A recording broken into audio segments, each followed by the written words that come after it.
Olá, pessoal! A gente voltou mais uma vez. Somos que nem Sandy Júnior. A gente demora pra voltar, mas a gente sempre volta. Meu Deus. E as pessoas sempre querem ouvir quando a gente volta. Por quê? Porque nós somos o quadro 18, o melhor podcast de tênis do mundo. Não, mentira, vai. Do Brasil, tá bom, já, né? Da América Latina. Agora Eu gosto da estamos América Latina. agora estamos internacionais, né, Aline, lá em Barcelona. Inclusive, não botei isso no roteiro, mas acho que era bom você falar, né, um pouquinho, como que foi ir no torneio lá.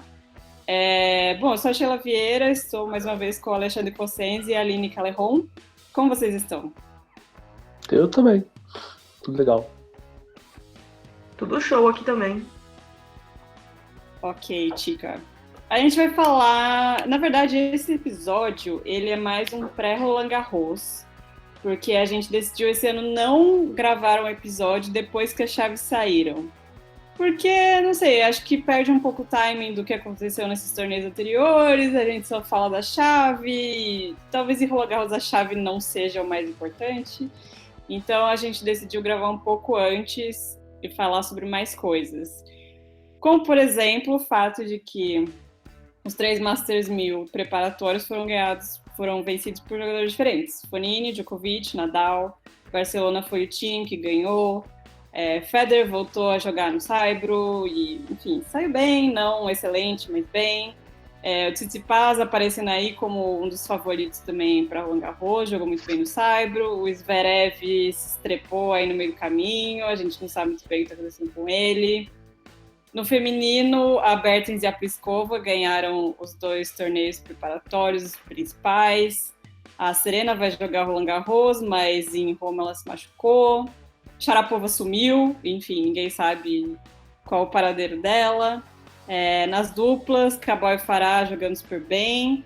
E fora da quadra tivemos muitos barracos recentemente, com Justin Gimelstob e Nick Kyrgios protagonizando.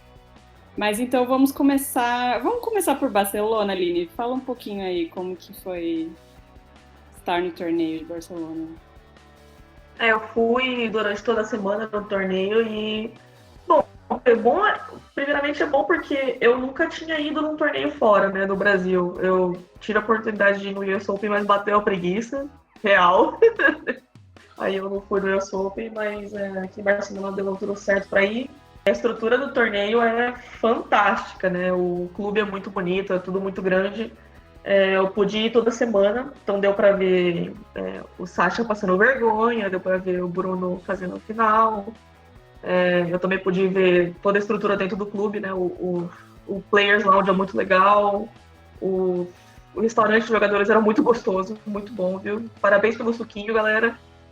A famosa piscina que os jogadores se jogam quando ganham um torneio também, assim. Eu passei medo lá, porque eu tinha que passar naquela piscina todo dia e eu não sei nadar. Me dava um medinho. Mas, assim, torneio fantástico. Eu gostei muito... Assim, logo na entrada tem todas as tendinhas, as coisas de comida. E eu adorei que tem uma tenda do Espanhol lá. Você pode comprar a camisa do Espanhol no torneio de Barcelona. Do clube? Do clube. Eu achei muito aleatório. Ok. É maravilhoso, dá pra comprar ingresso ainda pra jogo. Falei, nossa, ok, melhor coisa do torneio de longe. Muitas coisas pra comer. A estrutura lembra muito o Rio Open, assim, do jeito que ele é feito, o torneio. Mas é bem legal, gostei muito mesmo do torneio, espero poder voltar ano que vem.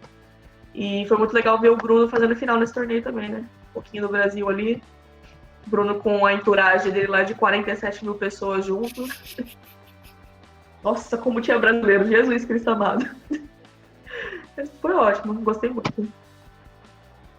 Certo. Barcelona que o Tim ganhou, né?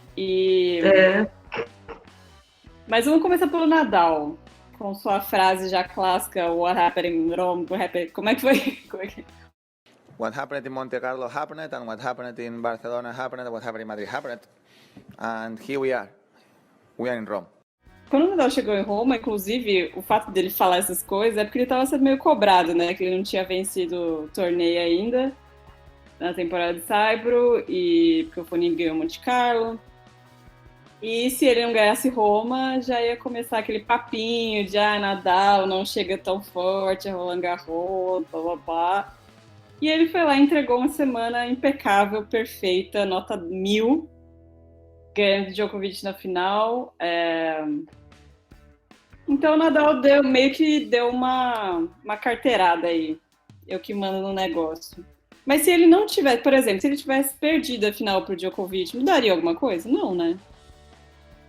Não. Eu acho que sim. Você acha que sim? Eu acho que Eu não. acho que sim.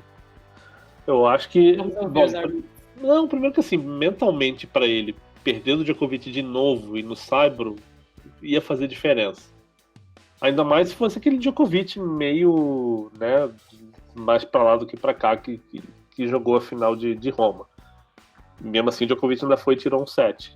Né, mas eu acho que tinha essa coisa do mental, putz, o Nadal foi um cara que fez um Australian Open espetacular e tomou um pau do Djokovic na final. Então, de repente, se ele toma um pau na final de Roma, vindo de derrotas em Monte Carlo e Barcelona e Madrid, eu acho que incomodaria. Eu acho que não colocaria ele como... Eu acho que o Djokovic chegaria nas casas de aposta ali, pau a pau com ele, se bobear sendo até o mais cotado, sabe? Mas acho que, independentemente de casa de aposta, para mim, eu acho que faz diferença bem grande mentalmente pro Nadal essa vitória pro Djokovic, sobre o Djokovic. Eu acho que Nadal e Saibro incomodaria ele perder, incomodaria. Mas sinceramente, eu sou dessas que Nadal, Saibro, tá tudo certo. Chega lá, Roland Garros, põe um pezinho na chatrier e fala, eu tô em casa, tá tudo certo. 5 sets, né? Aquela coisa. E aquela coisa, Nadal, foi em Paris, foi em Paris. E uma coisa que eu acho que bem legal que o Nadal fez essa semana foi justamente essa coisa de administrar os jogos, né? Que teve aquele dia em Roma que todo mundo jogou 2 partidas, né? Todo mundo que ganhou, obviamente, a primeira partida. Jogou 2 partidas e ele, perdeu 2 games nos 2 jogos. Então, assim, ele percebeu que era uma semana difícil e que ele tinha que acelerar um pouco as coisas. Foi uma coisa que o Djokovic teve um pouquinho mais de dificuldade. Claro, você pegar o Del Potro nas quartas é difícil e tal, mas era uma partida que ele poderia ter vencido 2 sets, assim como a partida contra o Schwartzman também. Então foi um pouco... Enfim, ele chegou cansado na final porque, enfim, ele não conseguiu ser tão eficiente nas rodadas anteriores. E aí eu acho que isso acabou fazendo diferença pro Nadal. O Djokovic, essa temporada de Saibro tem sido muito boa para ele, né? Porque ele foi mal, né? No pós-Australian Open. Foi meio decepcionante ali as coisas que ele fez. Mas ele voltou a mostrar força agora nesses torneios e, enfim, ganhou Madrid, foi vice em Roma. Mas é suficiente, será? Eu acho. Não, eu não lembro se eu falei isso aqui no último podcast, ali depois de Indian... Foi depois de Indian Wells que a gente gravou ou depois de Miami? Eu nem lembro mais. Tanto faz porque ele foi mal nos 2, né? Mas a impressão que eu tenho sobre o Djokovic é que ele já não vai mais até o fim da carreira ter aquela coisa de jogar em altíssimo nível a temporada inteira. Depois daquele esgotamento ali de 2015, 2016, eu acho que ele botou na cabeça que vai administrar esse período morto, que não deixa de ser Indian Wells, Miami, é um desses períodos, e chegar bem nos slams. Eu acho que é o que ele quer. Tanto que você vê que em Monte Carlo ele não chegou a grandes coisas, e você vê que o tênis dele foi melhorando. Né? Madrid funcionou tudo muito bem. Em Roma, onde as condições são mais parecidas com as de Paris, ele jogou bem. Podia, como a Sheila falou, ter facilitado a vida dele mesmo jogando, né? Sendo mais consistente, porque era o que precisava numa semana que teve aquela chuva e forçou a rodada dupla. Não foi, mas ganhou jogos numa chave que não era tão fácil assim, né? Tinha o perigoso com o Schreiber, tinha o Del Potro, então eu achei que bom o bastante para ele vai ter aí uma semaninha para Roland Garros, mas aquela metade da primeira semana que ele costuma tirar de letra. Então, uma semana e meia para afiar e fazer a última sintonia fina para chegar nos jogos importantes jogando bem. Eu acho que tá ótimo para ele. Eu lembro que em Indian Wells, Miami, a gente falou sobre como... Na verdade, fui eu mais que falei. Sobre como essas coisas extra-quadra, dele estar sendo criticado pela postura dele, como estava afetando um pouco a maneira que ele jogava. E nesse caso não foi, né? Claro que foi um pouquinho diferente do que aconteceu lá, mas o Djokovic esteve sob pressão de coisas extra-quadra bastante, né? Tanto na treta do Guimelstorm, quanto na treta do Kyrgios. Não, e na entrevista do Ben, né? Também teve isso aí também. É um monte de coisa e ele realmente, assim, não levou isso pra quadro, que é muito, muito bom. Eu não acho que ele se saiu bem no extra quadra, especificamente, tanto quando ele falou do Guimelstorm, quanto na entrevista com o Ben, quanto naquela coletiva lá de Indian Wells, que ele não quis falar nada. Eu acho que fora de quadra ele tá enrolando e tá querendo administrar coisas demais e tá se fazendo ver como uma pessoa em cima do muro e que, sabe, não quer se comprometer com nada ou com ninguém, e acho que isso não pega tão bem para ele. Mas ótimo que ele não tenha levado isso para quadra e não tenha afetado as atuações dele. Roger Federer, dentro do esperado, né? Ganhou umas partidas, não ganhou no torneio. Tá ali, né? Tá passeando. Eu acho que Madrid, você vê, ele ganhou um jogo que ele salvou match point, perdeu um que ele teve match point, mas era um jogo, né, duro. Então tá no pau a pau, salvou match point também em Roma, naquele jogo contra o Chorich, que tava chato. Que dá pra tirar. Oi? Não, eu ia falar que só que daí Roma virou aquelas ondas, ele falou, vou dar hatch aqui, vou dar WO. Não, toda a cara disso. Toda a cara que foi isso, né? Que zona. Mas eu acho que dá pra gente tirar algumas coisas, né, desses dois torneios. Uma é que ele vai ter problema em Roland Garros pra definir ponto como ele teve em Roma.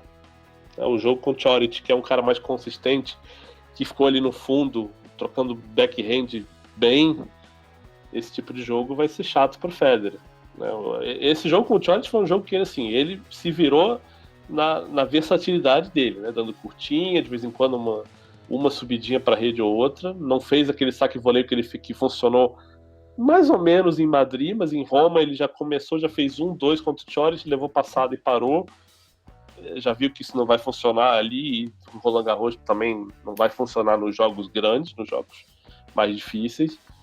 Então eu acho que continua sendo um Federer que passa tranquilo pela primeira semana, mas é um que eu não sei, de oitavas para frente, eu acho que vai depender da chave, de quem ele pegar, de como ele vai administrar a primeira semana, não sei, não é um...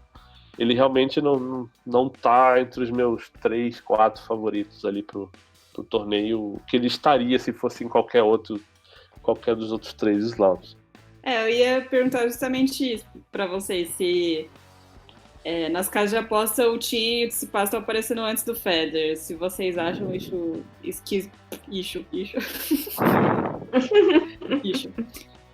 Se vocês acham que isso faz sentido ou não, o Federer é um campeão de Grand Slam, então a gente tem que levar isso em consideração. Eu acho que as duas coisas. Acho que tanto faz sentido quanto... Porque a coisa do Federer ser um campeão de Grand Slam é o que faz ele passar mais fácil por caras que endureceriam partidas com ele até, sabe? Mas eu colocaria hoje na frente dele. Óbvio que quando sair a chave a coisa toda fica um pouquinho mais clara. O Tim é um cara que pode desequilibrar muito a chave, mas aí fica um pouquinho mais claro, né, quem pode ir até onde, dependendo dos caminhos. Mas olhando assim hoje, um por um, eu colocaria aí Nadal, Djokovic, Tim, Tsitsipas, não sei quem mais na frente do Federer. Não, é porque o Fognini é muito suscetível a dias ruins, sabe? Então, quando você tem um torneio de 7 jogos, melhor de 5, eu não confio no Fognini pra essa regularidade. Eu já sei qual nome você tá buscando aí. Quem? Alexander Zverev. Olha Claro! Perigo. Você sabe que seria um jogo interessante ele com o Federer. Ai, não quero ver essas coisas não, cara. O que acontece aí com ele, Aline? Tá sem equipe, tá meio perdido? Um pouco de tudo, né? Ele teve um probleminha aí com... acho que era o manager dele, perdeu, aí deu problema depois aí, os problemas extras. Namorada acabou o namoro, enfim, um monte de coisa extra quadra que o menino tava perdidaço. Inclusive, vi ao vivo, a perdição ao vivo, em Barcelona. Incrível. Mas é isso, cara. Dava pra ver que ele tava se estressando com as coisas que normalmente ele não se estressa, sabe? Tipo, ele errava o backhand, ele ficava muito puto, ele gritava, ele virava pro box, começava a gritar, por que eu tô errando esse backhand? Eu não sou de errar esse backhand. Tipo, você erra esse backhand normalmente. Para. Mas tá difícil mesmo. Tava meio perturbado com essas coisas extra-quadra, mas aparentemente tá melhorando. Eu achei que ele teve uma progressão boa aí no Cyber, apesar dos resultados. Foi melhorando a cada torneio. Certo. Algo sobre Zverev, Alexandre?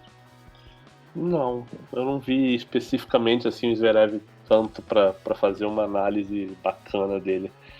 Mas eu não sei se eu tô confundindo agora, mas ele que deu a entender que tinha alguma coisa de questão pessoal. Foi o pai dele que teve doente, foi algo assim?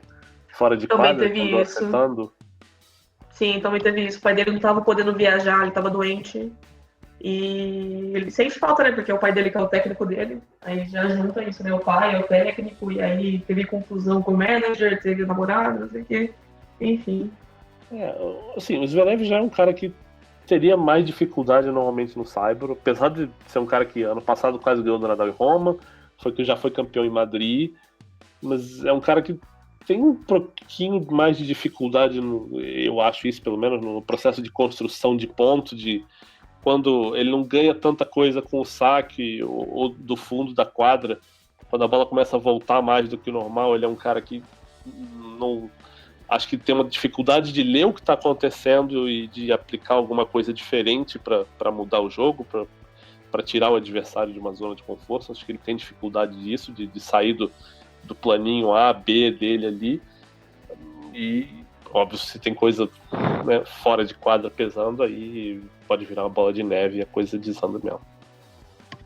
O que eu li foi uma entrevista dele que ele falou que ele não consegue mais se dedicar aos treinos como ele se dedicava antes, porque ele tem que mandar 1000 e-mails e fazer 1000 ligações e resolver 1000 coisas que antes ele não precisava, que ele tinha um monte de gente fazendo tudo isso por ele.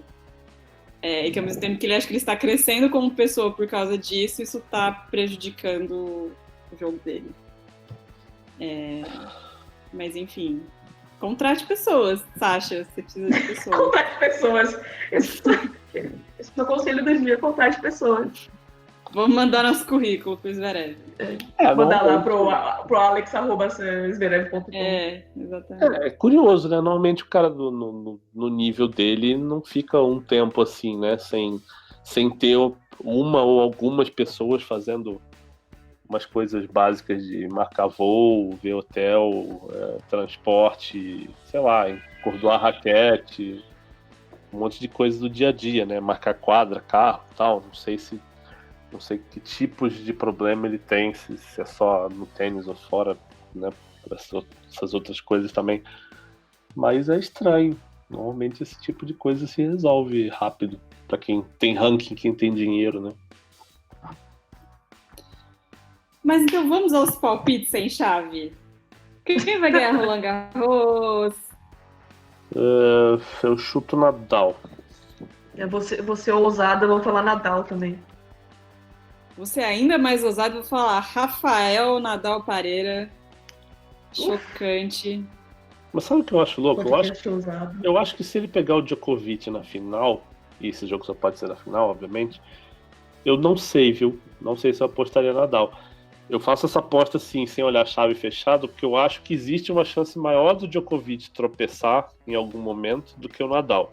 Eu acho que a dificuldade do Nadal para ganhar Roland Garros vai ser especificamente se ele pegar o Djokovic, que é o cara que contra quem o jogo dele faz menos estrago natural.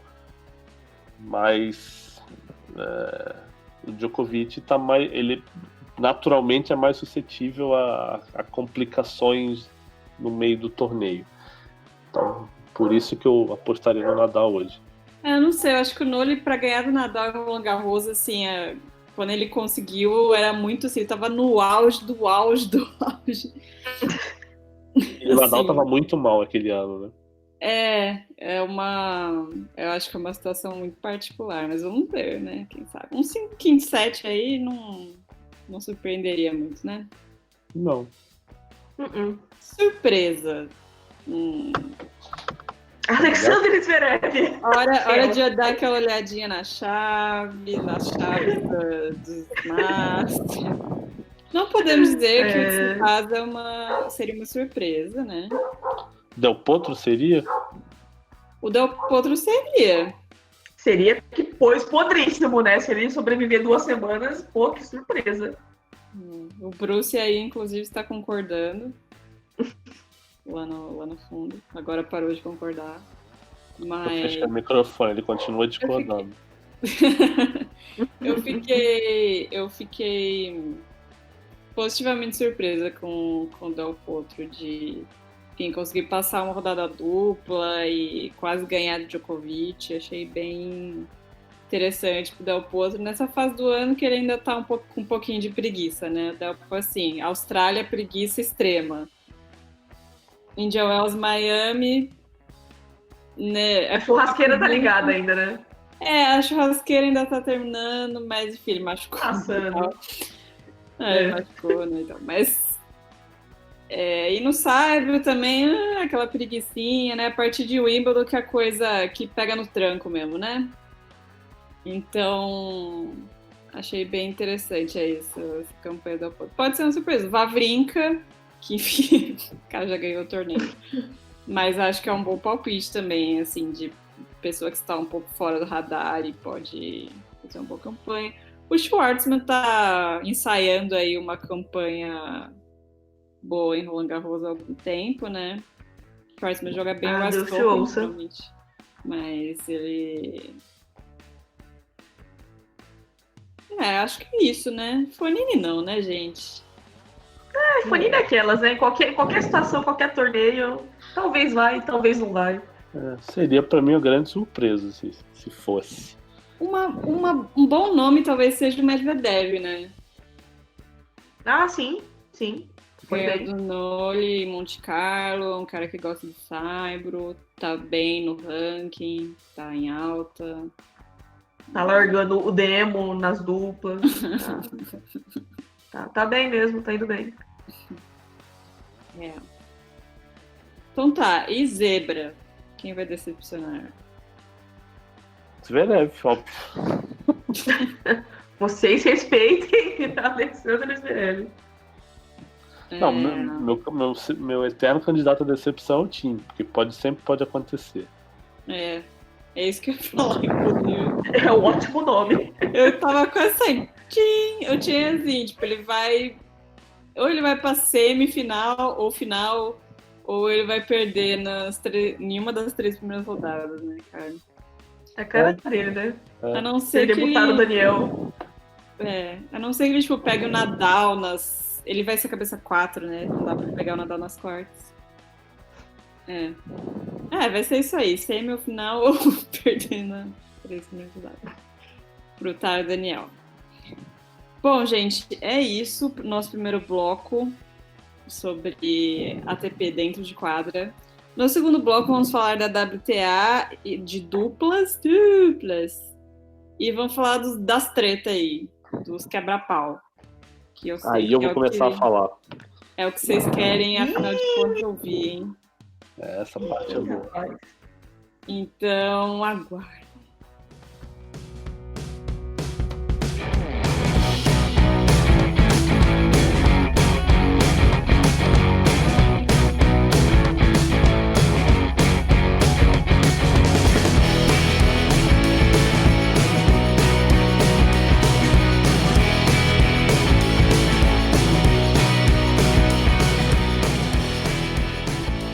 volta para o segundo bloco do quadro 18, pré-Roland Garros.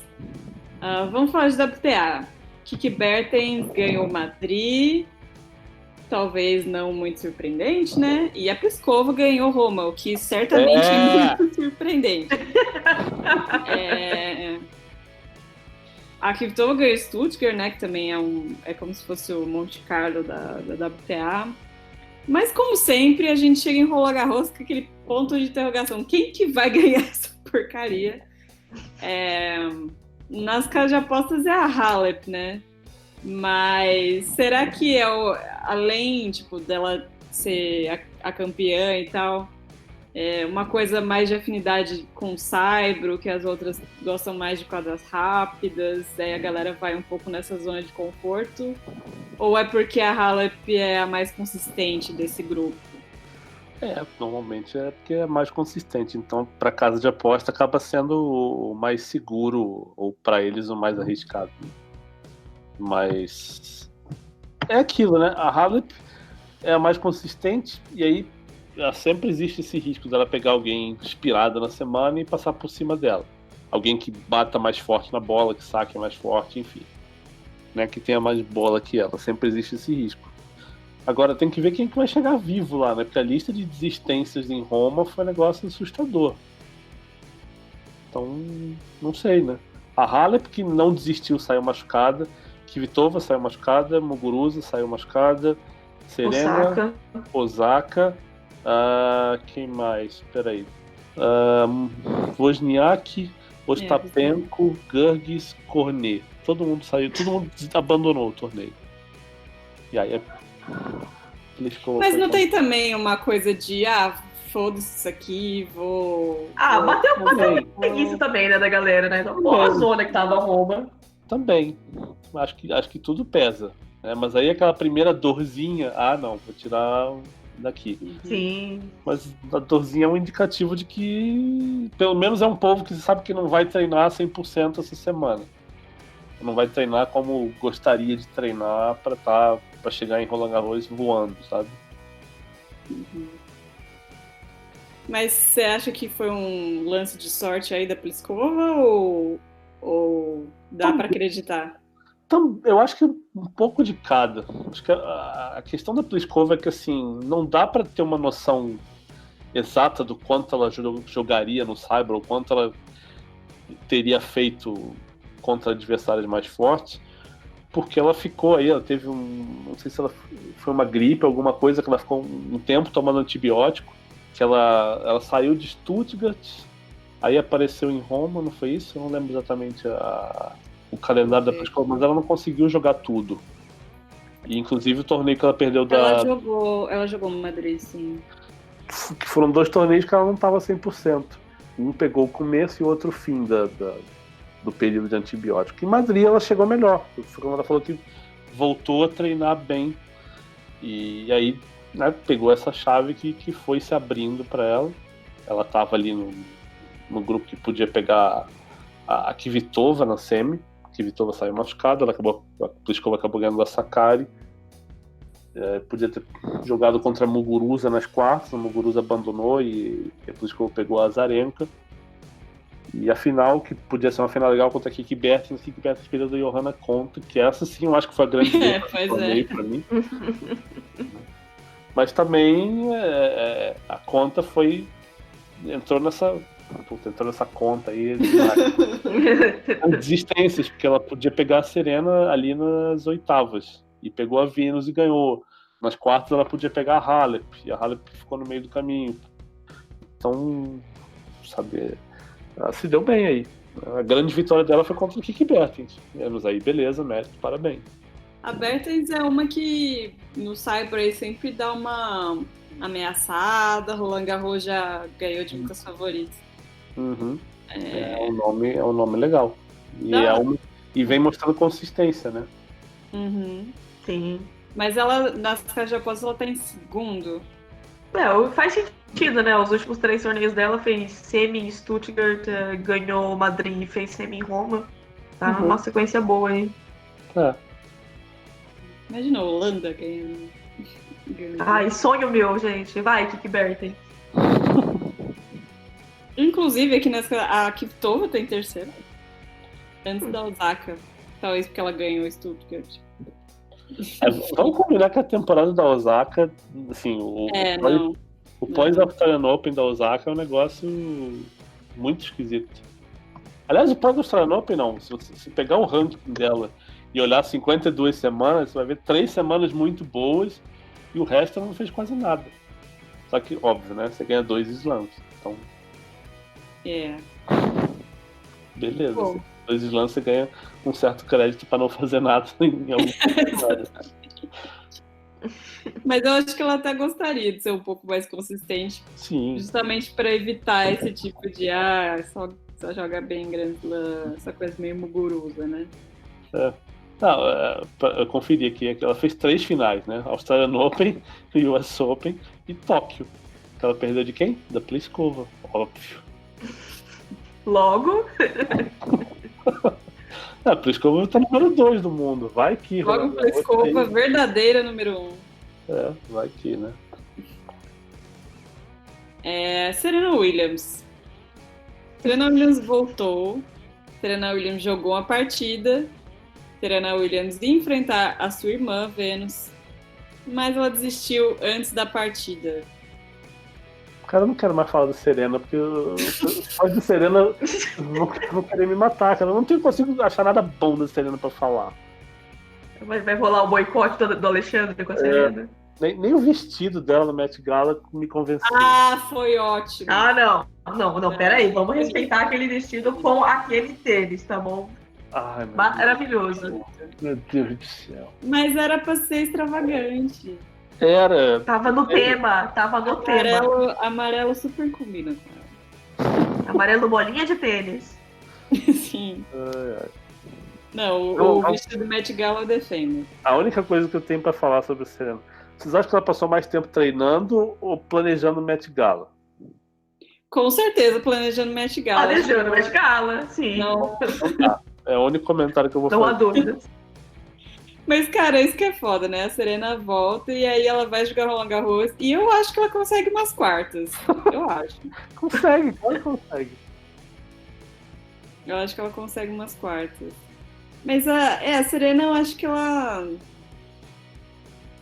Talvez ela vai jogar pra não ficar muito tempo fora ou não chegar em Wimbledon muito fria, etc. Mas é meio claro, assim, que o que ela vai jogar pra valer esse ano é o Wimbledon e o US Open. O resto... Sim.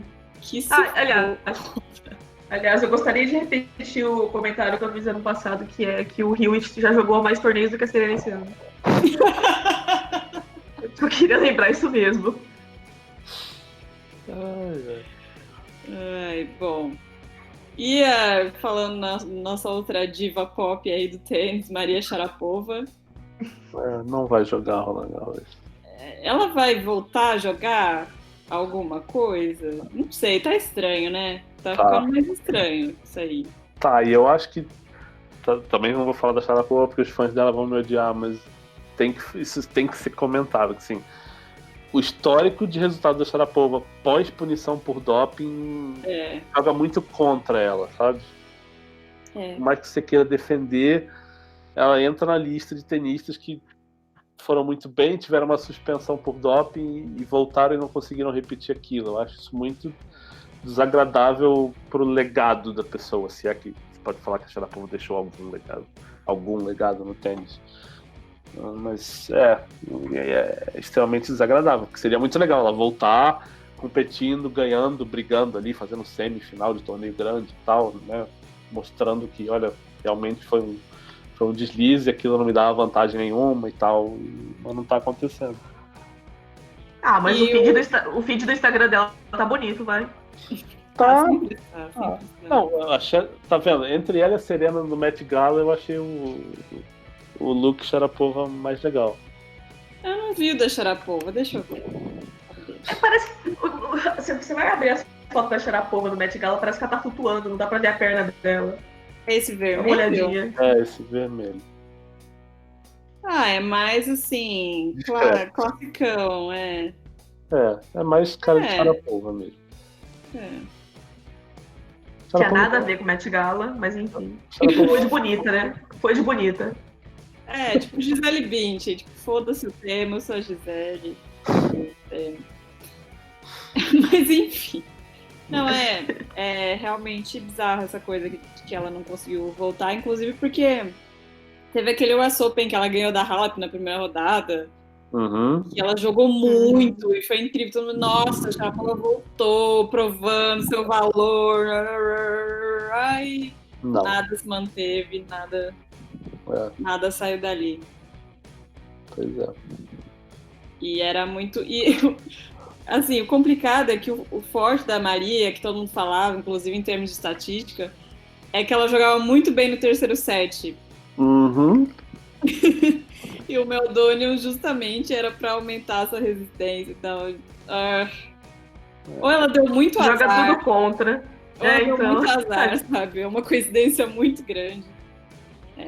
Ou é isso aí, né? O que eu menos gosto dessa história toda é o fato dela não deixar as coisas muito claras, né? E aí... joga contra, né? E alguém perguntar... Porque, assim, acho que tem uma pergunta que já foi feita algumas vezes, ela sempre reclama dessa pergunta, que é, assim, o que ela toma para substituir Meldonium? Né? Porque se ela falava que o Meldonium era uma das substâncias, dos remédios que ela tomava para tratar uma série de problemas que ela tinha, né? Tinha diabetes, tinha não sei o que, outras coisas, que eu não lembro agora. E, então, assim, até no aspecto de saúde, porque se você quer falar pro fã, o fã pode estar preocupado, né? Puxa, se ela tem um monte de problema de saúde, e ela tem que estar tomando alguma coisa agora para substituir isso, né? E o que ela está tomando? Ela acha que essa pergunta ofende. E isso me incomoda. E aí vem aquele debate de sempre, né? Que o fã sempre vem com aquela pergunta: mas ela tem o direito de responder o que ela quer. Óbvio que ela tem o direito. E eu tenho o direito de achar o que eu quiser achar baseado no que ela responde, eu deixo de responder. Porque eu acho que ela deixar de responder uma pergunta dessas é uma resposta e não é a melhor das respostas, sabe? Ok. Vamos falar de duplas? Falar de coisa boa? Vamos. Falar de iogurteira top term. Vamos lá. Aline. Vai. Diga. Não. Pode falar, vai no seu flow aí. Então, bora. Bom, como a gente sabe, temporada de Saibro sempre é um saco para duplista, né? É um piso que não favorece. Porém, os brasileiros tiveram uma ótima temporada de Saibro até agora. Pelo menos eu acho, né? O Marcelo e o Kubi fizeram semi em Roma. O Bruno e o Jamie fizeram final em Barcelona e semi em Monte Carlo. Se não fosse as largadas do Medvedev, o Demo e o Medvedev poderiam ter ido mais longe em Madrid e Monte Carlo, né? Eles pararam nas quartas nos dois torneios, porque o Medvedev desistiu. E o Demo também fez final em Munique com o Charan, que é o parceiro fixo dele. Tivemos uma boa temporada de Saibro deles, os brasileiros até agora. Bons jogos, bons resultados. E também tivemos Cabal e Farah assumindo a primeira colocação do ranking da temporada. Ganharam Roma e também ganharam Barcelona. E Colômbias, né? Colômbias estão jogando muito bem, fizeram muitos bons jogos nessa temporada de Saibro. A gente também teve Roda e Jules revivendo das cinzas, sempre em Madrid. Não sei qual é o negócio, mas eles só jogam bem em Madrid, nos Masters 1000. Fantástico o torneio deles. Bom jogo contra os Bryan. Temos bons nomes aí para Roland Garros, eu acho. Eu acho que colombianos, Roger e Decal, se tiverem a dignidade e a cabecinha no lugar certo também, bom nome. Coach e Pio jogaram bem também, eu gostei dos jogos que eu vi. Gostei de Classe e Vinus também. Bons jogos, bons resultados. E, obviamente, os mineiros. Agora, o que acontece em Roland Garros, eu não coloco minha mãozinha no fogo, porque, como sabemos, Saibro é uma droga para duplista.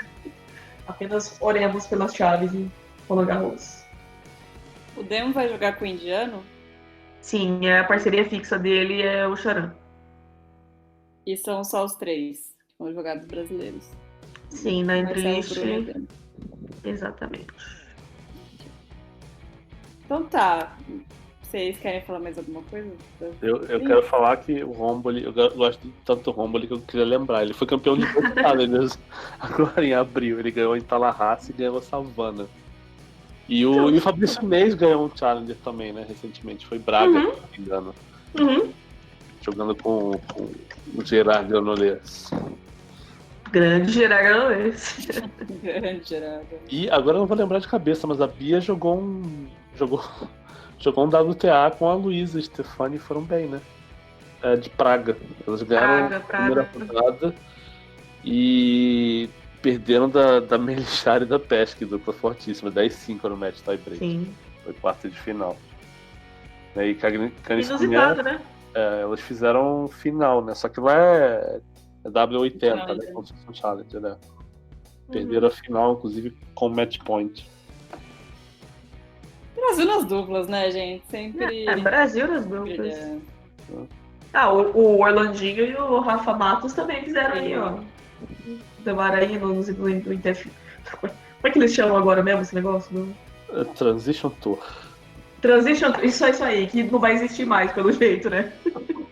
E vai tá acabando aí. Vai tá sendo. Nasceu e morreu. Cara, mas Inesquecível Transition Tour. Mas fizeram uma cagada com isso, cara. Que assim, você chamar de Transition Tour ou de Future, beleza. Pra mim, como fã, não faz diferença nenhuma. Faz diferença pro tenista que só joga Future, faz 2 pontos em Future e tal, entrava no ranking da ATP e podia se chamar de tenista profissional, preencher formulário de cartão de crédito dizendo que é tenista profissional. Hoje você tá no Transition Tour ali, que é praticamente dizendo que o cara não é profissional. Isso foi uma coisa. A outra coisa foi que tiraram os qualis dos challengers, né? Diminuíram radicalmente o tamanho dos challengers, dos qualis, e aí tá muito difícil para o pessoal fazer esse salto de Future para Challenger, né? De Transition Tour para Challenger. Então essa é a maior reclamação do pessoal. Então, já que a gente já começou com as polêmicas, vamos falar das polêmicas. Vamos. Just Give Me Stop. Eu avisei Vamos recapitular. na primeira temporada desse podcast. Acho que foi o primeiro episódio, o segundo episódio, que tinha um quadro no final do episódio para falar sobre pessoas que vocês têm implicância. Eu falei de Give Me Stop lá atrás. Tem 5 anos disso. Nunca me enganou. Nada. Caso Bom, de família. eu não sei o que eu falei. Mas então vamos recapitular. O Justin Mostov, que foi um ex-tenista aí de médio sucesso e é um cara muito influente no circuito porque ele tem uma produtora que faz os programas da ATP lá, o Uncovered, etc. E ele é comentarista do Tennis Channel e ele é consultor, foi treinador de John Isner há muito tempo, é consultor, enfim, é um cara do tênis. Aquele cara do tênis. Poucos conflitos de interesse. Ele foi processado por ter agredido um homem. E durante o processo, enfim, aquela coisa de sempre, né? Não vamos comentar, vamos esperar a resolução do processo, blá, blá, aquela desculpa que todo mundo usa, né, para não se manifestar. Mas até que, enfim, surgiu para o mundo igual a Twitter, o depoimento do senhor que foi agredido. E é uma história, assim, assustadora, nível filme de terror, que foi basicamente o que o cara conta é que ele conheceu o Gmelstob num evento, numa festa de um amigo em comum, e o Gmelstob descobriu que ele era advogado, e o Gmelstob estava se divorciando, e ele precisava de um advogado, e ele começou a ligar para esse cara, pedindo para falar com ele, e o cara não atendeu e ignorou o Gmelstob porque disse que não foi com a cara dele, quando conheceu ele. E o Gmelstob ficou muito revoltado com isso, e na noite de Halloween do ano passado, esse cara estava com sua esposa grávida e sua filha de 2 anos andando pela rua, e o Gmelstob foi atrás dele e espancou o cara. O cara disse que foi atingido mais de 50 vezes, que o Gmelstob gritava que queria matar ele. e que meio que foi um milagre ele ter sobrevivido, e que a esposa dele teve um aborto espontâneo depois desse episódio. E aí, quando uma coisa dessa sai, todo mundo fala, opa, acho que é um pouquinho pior do que a gente imaginava. Mesmo assim, os únicos 2 jogadores que realmente vieram falar, esse cara tem que sair do conselho da ATP, que ele tem isso também, né? Ele é membro do conselho da ATP, foram o Andy Murray e o Stan Wawrinka. Mas, enfim, a pressão na imprensa e tudo mais foi tão grande que ele acabou renunciando ao posto dele na ATP. Mas tá correndo aí boatos que a pessoa que pode substituir ele é um amiguinho dele. Ou seja, o cara não vai perder a influência dele no tênis. Eu acho que a principal pergunta é que, assim, o que o tênis pode aprender com esse rolo inteiro? O quanto a comunidade protege pessoas que não merecem ser protegidas, digamos assim. Acho que uma das coisas é que, assim, tem muito conflito de interesse e que as pessoas têm que prestar um pouquinho mais atenção nisso. Mas tênis é um esporte de egoístas, né? Cada um tá ali envolvido no seu mundinho, com a sua equipe, preocupado com as coisas que interessam a ele, que afetam ele, a equipe dele, enfim. E isso, né, dá para ver isso tanto na ATP quanto em âmbito nacional aqui em diversas esferas. Então, se não tiver uma meia dúzia, ou uma dúzia, ou sei lá, sabe, 2 dezenas de pessoas dispostas a olhar um pouquinho para fora, a pensar um pouquinho mais no bem coletivo e ver que a coisa precisa funcionar de outro jeito, eu acho que não muda nada.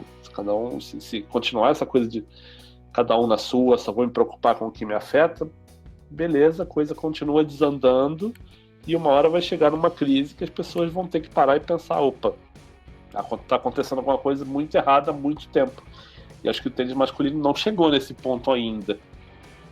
Então é complicado. Eu tenho uma coisa a inteirar. Eu vi jornais importantes chamando o Guido Stobb nessa polêmica aí, chamando ele de duplista. Duplista é meu pau de óculos. Não vou chamar essa merda, esse cara envolvido em um monte de bosta de duplista, tá bom? Só isso, obrigado. E meu Stobb. O duplista. Dá licença, gente. Vamos falar do Kyrgios, então. Opa!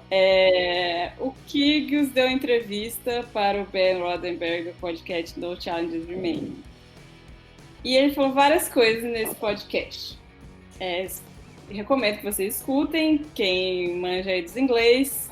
Os 2 falam muito rápido, então, assim, vocês têm que ter muita atenção para escutar esse podcast. O Nick, além de falar rápido, tem o sotaque australiano. Mas, enfim... De principais coisas, ele fez uma análise do Big Four, que é muito interessante, ao mesmo tempo que um pouco ofensiva, mas era basicamente do Federer. Ele fala que o Federer é o melhor jogador de todos os tempos, que, enfim, ninguém joga como ele, ninguém tem a versatilidade dele, que ninguém é querido como ele. O Nadal, ele fala que é o oposto absoluto dele, enfim, uma pessoa que faz as coisas de um jeito totalmente diferente do que ele faz, obviamente, mas ele fala que o Nadal é muito salty, principalmente quando perde pro Kyrgios. E ele fala assim, toda vez que ele perde pra mim, ele fica super ofendido e quer falar mal de mim, nananana. Eu acho engraçado, assim, como se o Kyrgios tivesse ganhado o Nadal 10 vezes, né? Tipo, mas beleza. Todas as vezes. Todas as vezes. E é engraçado que ele fala do Djokovic dessa forma também, assim, tipo, porque meu head-to-head é positivo contra o Djokovic. Tipo, mano. Uau! Jogou 2 vezes. Enfim. Do Djokovic, que é claramente a pessoa que ele gosta menos, ele falou que o Nole tem um desejo, uma obsessão por ser amado. E é constrangedora a comemoração dele. Enfim, coisas que acho que a grande maioria aí da galera que acompanha o tênis vai falar, é verdade, isso aí.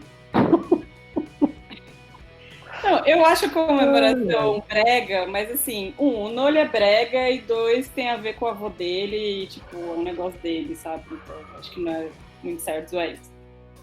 E o Murray, ele fala que o Murray é mais talentoso que o Djokovic, que ele não entende por que o Murray tem um head-to-head tão ruim contra o Nole. E eu acho que essa análise do Murray foi a que mais me pegou, assim, porque mostra por que talvez o que falta no entendimento de tênis do Kyrgios, assim, de ele achar que o Murray era um tenista melhor do que o Djokovic, assim. E, tipo, se tem alguém que acha muita coisa do Andy Murray, sou eu, mas eu nunca vou achar que o Murray é um tenista melhor que o Nole. E não é. E porque o tênis é mais do que firula, né? Vamos dizer assim. Mas enfim, ele é uma pessoa que tem essa leitura assim, emocional muito boa, mas ao mesmo tempo você está falando de colegas de trabalho e tipo assim,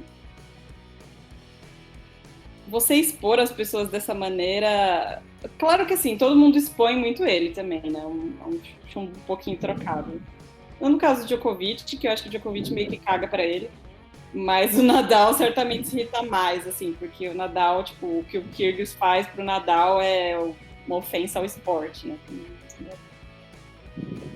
E o Federer cagou um balde, né? Não tá nem aí. Não é nada. Mas, enfim, essa coisa, né? De você sentir essa necessidade de falar mal publicamente de colegas de trabalho e tal. Uma outra coisa que ele fala também é sobre como ninguém cumprimenta ele.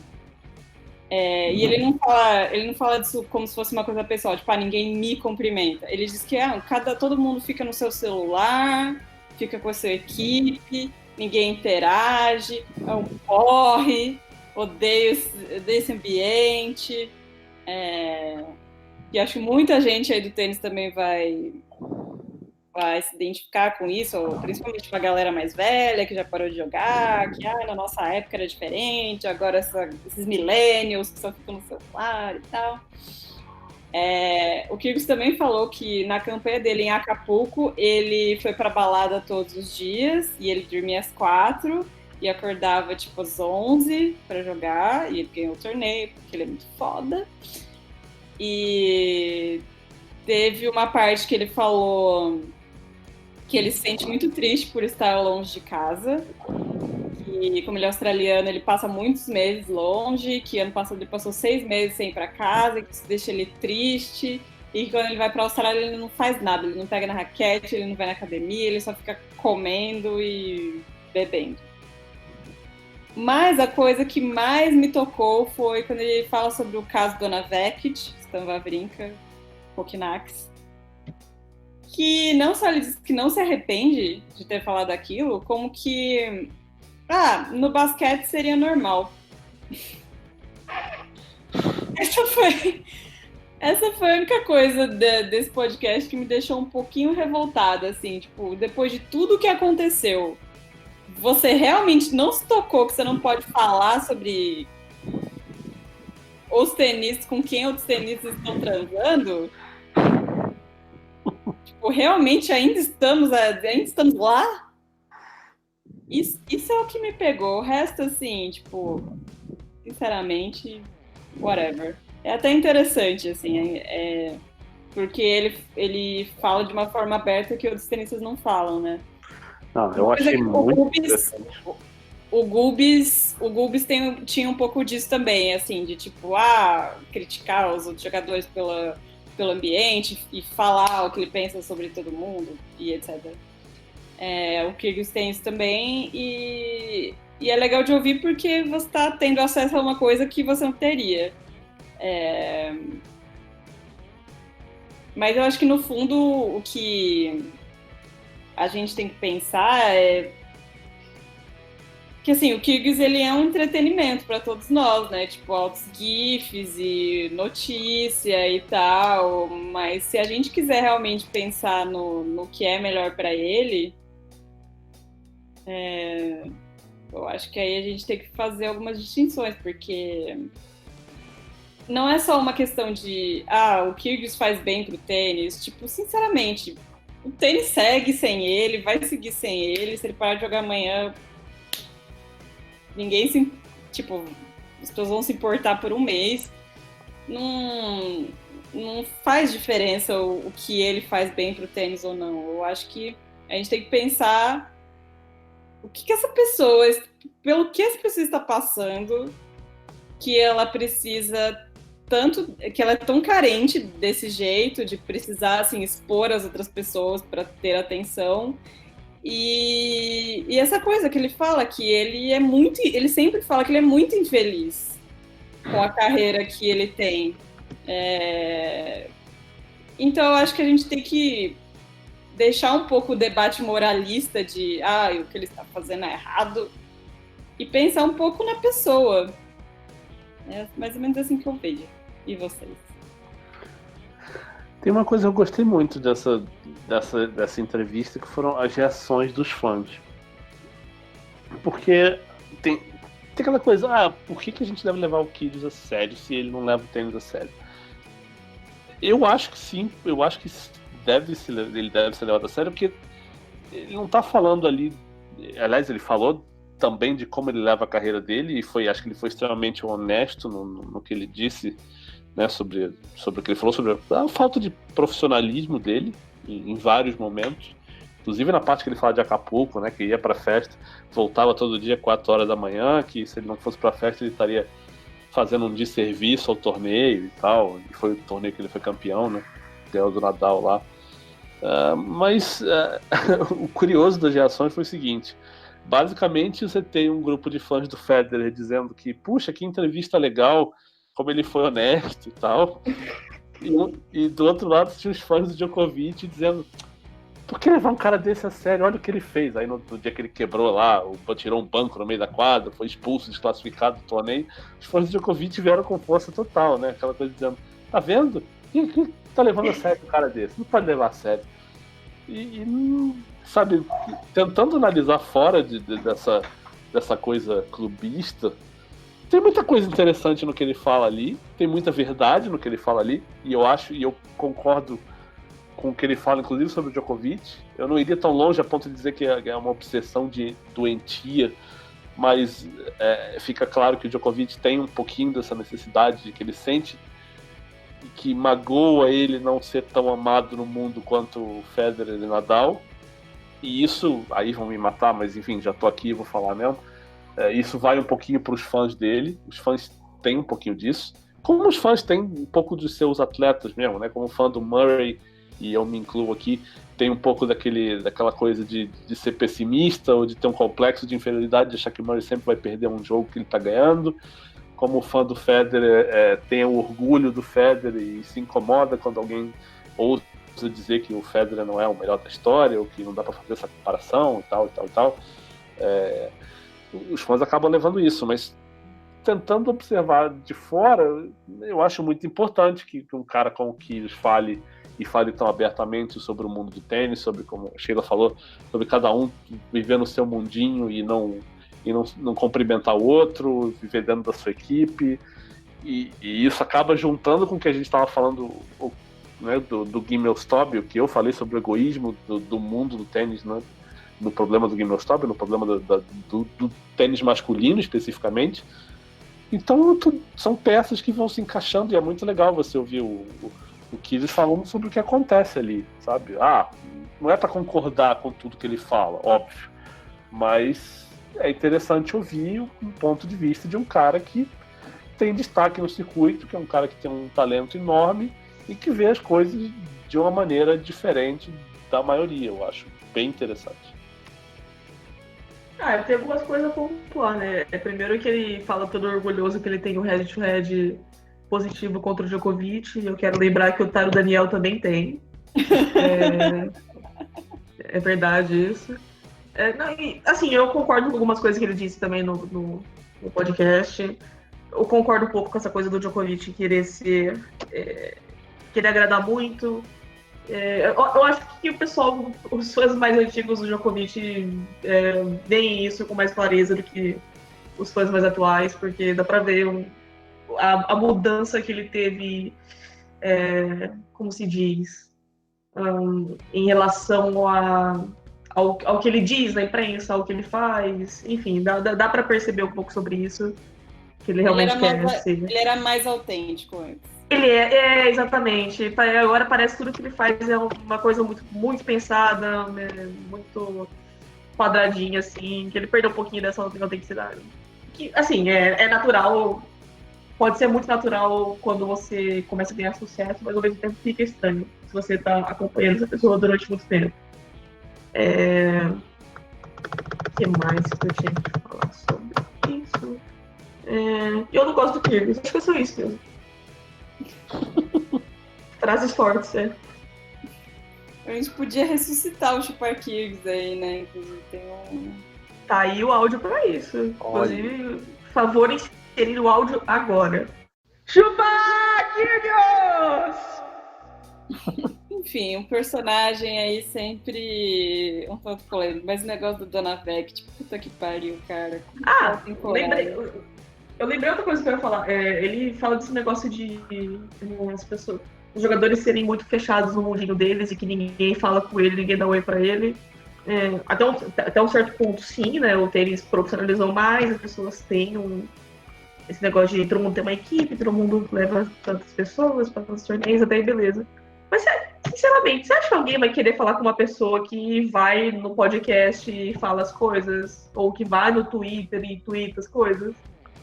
As pessoas não querem falar com esse tipo de pessoa. É óbvio que as pessoas vão se proteger, não vão querer se comunicar com esse tipo de pessoa. Então, assim, a famosa faca de 2 legumes, né? Aí você tem que ver isso aí, né, Kirby? As únicas duas pessoas que ele fala com carinho são o Kokinax e o Tiafo. Ele adora o Tiafo. Pois é. Uhum. Tem que ver, né? Tem que ver isso aí, né, Kirby? Pensar um pouquinho também, né? Então tá, gente. É isso aí. Muito obrigada por Já acabou? estarem... Acabou. Você quer falar mais alguma coisa? Não sei, eu achei que tinha mais polêmica. Tava animado. Então, mas... acho que é isso aí. Então tá. Então tá bom. É isso, gente. Cris de riso. É isso, gente. Muito obrigada por estarem com a gente mais uma vez. Eu sei que a gente demora, que a gente some, mas é porque, enfim, a vida é complicada, mas sempre vamos voltar a estar aqui com vocês. Vamos fazer esse podcast. Amamos quando vocês escutam. Enfim. E a gente é legal, então por isso que vocês escutam a gente também. Argumentos fortíssimos. Não é? É, claro que é. Legal. Inclusive, nosso head-to-head contra qualquer outro podcast é favorável. Eu não me defino como legal, então tô fora dessa. Até a próxima. Beijos. Tchau. Tchau, tchau. Tchau.